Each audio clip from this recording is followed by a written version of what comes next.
ছোটোবেলায় নানা মামাদের বাড়ির মজার কথা তো বলে আর শেষ করা যাবে না, তাই না? নানা মামাদের বাড়িতে গেলে যে কী একটা সুখ, কী একটা শান্তি মানে পাওয়া যেত, সেটা না আসলে বলে বোঝানোর মতো না।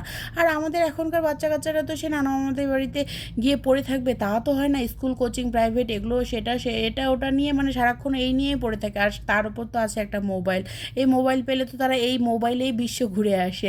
তাদের তো আর এখানে সেখানে যাওয়ার কোনো মানে প্রয়োজনই মনে করে না। আর আমরা যে স্মৃতিগুলো, যে শৈশবটা পার করে এসেছি, তারা কি আর সেটা পাচ্ছে? কখনোই পাচ্ছে না।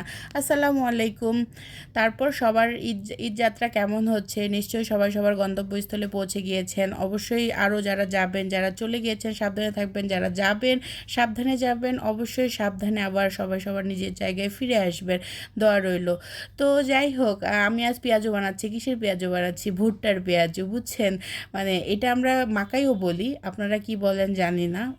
অবশ্যই এক একজন এক একভাবে এটা বলে থাকে। তো আমরা যখন ছোটোবেলায় নানাবাড়িতে যেতাম, মানে আমার নানাবাড়ির পাশেই আর কি একটা মানে জমি ছিল, সেটা আমার দূর সম্পর্কে আরেক নানার ছিল। তো তার অনেক রাগ ছিল, মেজাজ খারাপ হতো তার কোনো কিছু নিলে।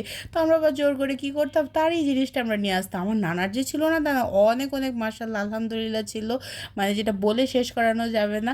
তো আমরা আবার তারটাই নিয়ে আসতাম, নিয়ে এসে কী করতাম, মানে আমার দু তিনটা মামা ছিল, আমার মামার কিন্তু শেষ ছিল না। আর হচ্ছে মামাতো ভাইরাও ছোটো ছোটো ছিল, একেবারে ছোটো ছোটো বলতে একেবারে 4-5 বছরে এমন আর কি। কিন্তু মানে আমি গেলে বা আমরা গেলে, আমরা দুই ভাই বোনে গেলে সবাই মিলে এত বেশি মজা করতাম যে কি আর বলবো। আমার মা কিন্তু একেবারে 11 ভাইয়ের 1 বোন, মানে কী যে আদরের ছিল আমি বলে বোঝাতে পারবো না। তার উপর আমরা আবার 2 ভাই বোন, মানে আমরা গেলে আবার অন্যরকম একটা আনন্দ তৈরি হয়ে যেত।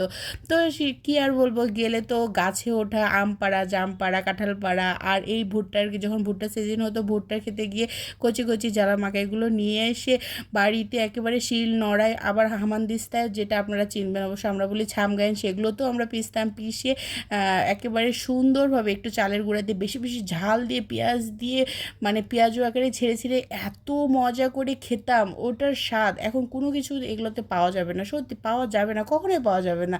সেটা অন্যরকম একটা স্বাদ। আর যা মজাটা, হাসিটা, সবার সাথে গল্প করা, এগুলো তো এখন নেই বললে চলে। আসলে কি বলবো আর, মানে আমি আসলে এটা যতক্ষণ বানিয়েছি ততক্ষণ আমার সেই নানুবাড়ির সেই স্মৃতিগুলো মনে চোখের মধ্যে ভাসছে, যে কি একটা দিন ছিল, কি একটা মানে ভালো একটা সময় পার করেছি। আর এখন সে কি চার দেওয়ালের মধ্যে বন্দি থাকি সারাক্ষণ, কি আর করব। তো যাই হোক, তখনকার পেঁয়াজুটা যে টেস্ট ছিল, এখন তো ওটা কিছুই হয় না। তারপরেও কি আর করার, একটু চেষ্টা করলাম বানানোর, যে দেখি। এটা অবশ্য সেদ্ধ করেও লবণ আর একটু লেবু টেবু দিয়েও খেয়ে নেওয়া যায়, এটা তো বেশি পুষ্টি। আর এভাবে খেলে জানি না, তবে আগে আমরা এভাবেই খেতাম। তো এই আর কি, সবাই মিলে এখন বাড়িতেও এভাবে খেয়ে নিতে হবে। তো ঠিক আছে, সবাই ভালো থাকবেন। ভিডিওটা ভালো লাগলে অবশ্যই লাইক কমেন্ট শেয়ার করে পাশে থাকবেন।